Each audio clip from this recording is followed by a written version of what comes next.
Assalamualaikum warahmatullahi wabarakatuh. Perkenalkan, nama saya Kunena dengan NIM 1908 Prodi PAI, kelas PAIA semester 6. Di sini saya akan menjawab beberapa pertanyaan untuk memenuhi tugas UAS mata kuliah pengembangan sumber dan media pembelajaran. Pengembangan sumber dan media belajar yang diampu oleh Ibu Siti Mariam Munjiat, SSMPDI. Baik, pertanyaan yang pertama adalah media tidak dilihat dari segi kecanggihannya, tetapi fungsi dan peranannya dalam membantu proses pembelajaran. Nah, dalam hal ini bahwasanya kita ketahui bahwa fungsi dan peranan media itu merupakan komponen yang penting dalam pembelajaran.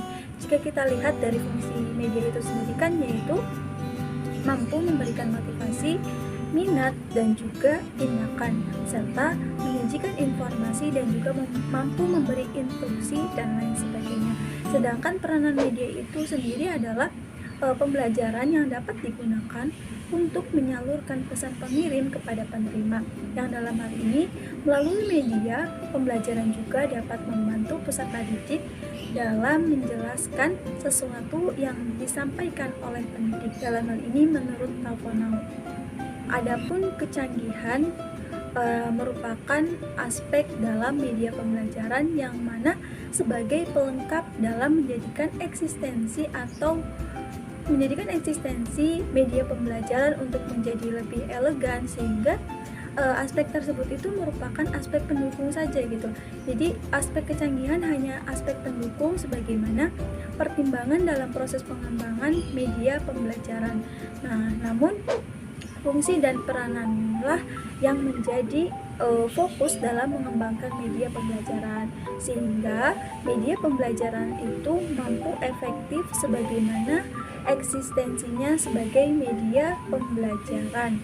Jadi fungsi dan media merupakan peranan penting, sedangkan kecanggihan hanya sebagai aspek pendukung dalam pengembangan media pembelajaran. Yang kedua yaitu mengapa dibutuhkan perencanaan dalam pengembangan media pembelajaran.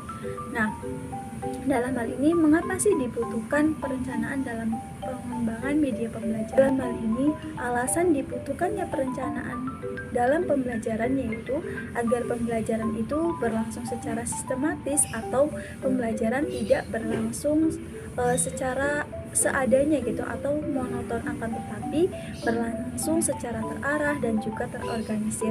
Nah, proses belajar mengajar juga akan menjadi mudah dan menarik, serta efisiensi belajar siswa dapat meningkat dan juga mampu membantu konsentrasi belajar siswa dan lain-lain.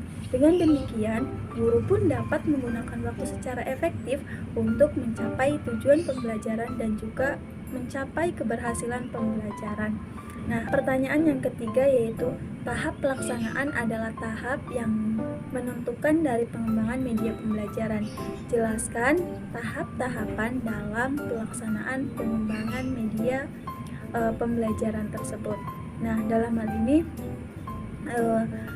terdapat 4 tahapan dalam pelaksanaan pengembangan media pembelajaran. Yang pertama adalah perencanaan. Nah, perencanaan merupakan proses menganalisis kebutuhan dan karakteristik siswa serta merumuskan tujuan dengan operasional yang khas. Nah, yang kedua adalah pengorganisasian, di mana pengorganisasian merupakan proses pelaksanaan pembagian kerja pihak yang terlibat dengan cara menjelaskan media yang digunakan kepada pihak-pihak yang terlibat tersebut. Ketiga adalah pelaksanaan. Pelaksanaan merupakan proses mengumpulkan alat yang akan digunakan serta menyusun rancangan media dan juga melaksanakan pembuatan media tersebut. Nah, yang terakhir adalah evaluasi. Evaluasi merupakan proses melakukan uji mandiri yang sudah jadi. Selanjutnya yaitu pertanyaan yang keempat. Tahap paling akhir dari pengembangan media pembelajaran adalah evaluasi. Mengapa dibutuhkan tahapan evaluasi dalam pengembangan media pembelajaran? Nah, dalam hal ini evaluasi sendiri kan merupakan hal yang penting dalam pembelajaran. Nah, dalam hal ini seperti yang diungkapkan oleh Arifin bahwasannya evaluasi adalah suatu komponen yang penting dan juga tahap yang harus ditempuh oleh guru untuk mengetahui keefektifan pembelajaran. Nah, dalam hal ini bahwasanya evaluasi itu sangat dibutuhkan, di mana untuk memperbaiki cara pembelajaran, mengadakan perbaikan dan juga pengayaan bagi peserta didik, serta menempatkan peserta didik pada situasi pembelajaran yang lebih sesuai dengan tingkat kemampuannya.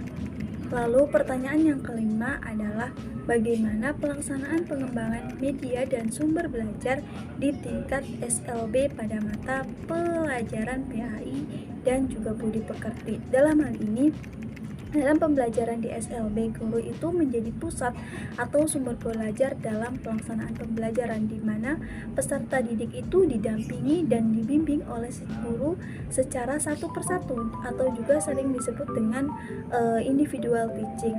Nah, adapun dalam pelaksanaan pengembangan media dan sumber belajar di SLB pada mata pelajaran PAI, yaitu perlu disesuaikan dengan keterbatasan pada masing-masing siswanya. Jadi dalam pembelajaran itu disesuaikan dengan keterbatasan siswanya, dimana misalnya ABK yang mengalami penglihatan itu lebih tepat menggunakan media dengan jenis audio. Nah, adapun ABK yang usianya prasekolah itu akan lebih sesuai dengan menggunakan media objek yang nyata atau replika dari objek, serta ABK yang usianya dewasa itu lebih tepat menggunakan media yang lebih abstrak, antara lain gambar, cetak, model yang disesuaikan dengan tipe kekhususannya. Nah, adapun ABK yang akan mengembangkan kemampuan belajarnya dengan keterampilan, maka akan lebih tepat menggunakan media dengan situasi yang nyata. Mungkin itu yang bisa saya jawab dari beberapa pertanyaan di atas. Kurang lebihnya mohon maaf. Wabillahi taufiq wal hidayah. Wassalamualaikum warahmatullahi wabarakatuh.